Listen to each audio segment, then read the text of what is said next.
salam accident. Assalamualaikum guys, jumpa lagi di video project chapter 2 2025 renovate kedai Aroktek. So guys, 2 hari tak buat kerja, aku baru balik daripada Kota Baru juga ni. Hari ni kita nak sambung sikit untuk buat frame buat partition ni. Untuk pengetahuan korang, macam-macam berlaku dalam masa 2 hari ni. Kita punya partner accident, salam accident. So keadaan beliau stabil. Semalam dia accident. Mungkin dia terlelap lah, langgar divider dia dengan Uni, kita punya members. So jom kita tengok dia dulu macam mana keadaannya. Kita tanya dia. Baik-baik ya? Beres. Lagu mana apa ni bahu? Salah ada. Salah. Tak ada kecederaan yang serius lah. X-ray pun tak ada patuh. So dia luka dekat kepala tu. Kena jahit 6 jahitan rasanya. Tapi tak apalah, bagi dia rehat dulu. So guys, kita punya projek ni walaupun salam tak berapa sihat, buat accident, tapi kita akan teruskan juga dulu, buat slow-slow. Mungkin Tuhan nak bagi dia rehat dulu.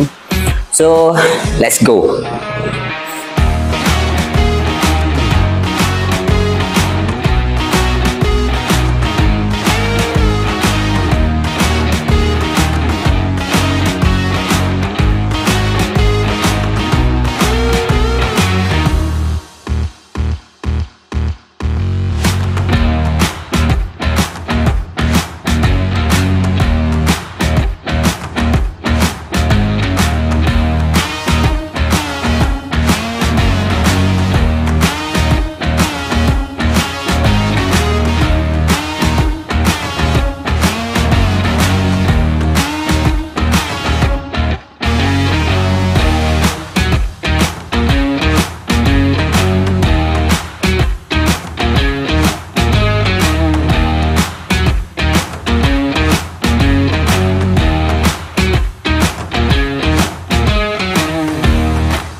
Alright guys, sampai situ dulu video kita pada hari ini.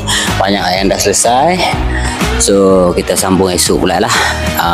Kalau korang tengok video tadi, Asalan tetap nak tolong juga, walaupun dia sakit tangan berbalut pun dia tetap nak tolong. Aku dah larang jangan tak payah tolong lah, tapi dia tetap nak tolong juga. Itulah semangat kekitaan yang aku respect lah. Memang kalau aku ada masalah pun biasa aku akan bercerita juga dengan dia.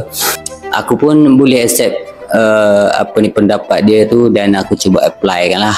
Macam tu lah kita ni guys, kalau berkawan ke berpartner ni kena saling membantu. Tapi sekarang ni dia tengah rehat, dia tidur. So minta dengan korang yang tengok video aku ni, doakan kesembuhan Asalam, diberikan kesembuhan dan cepat-cepat boleh baik semula lah. So sampai situ saja dulu guys. Bye.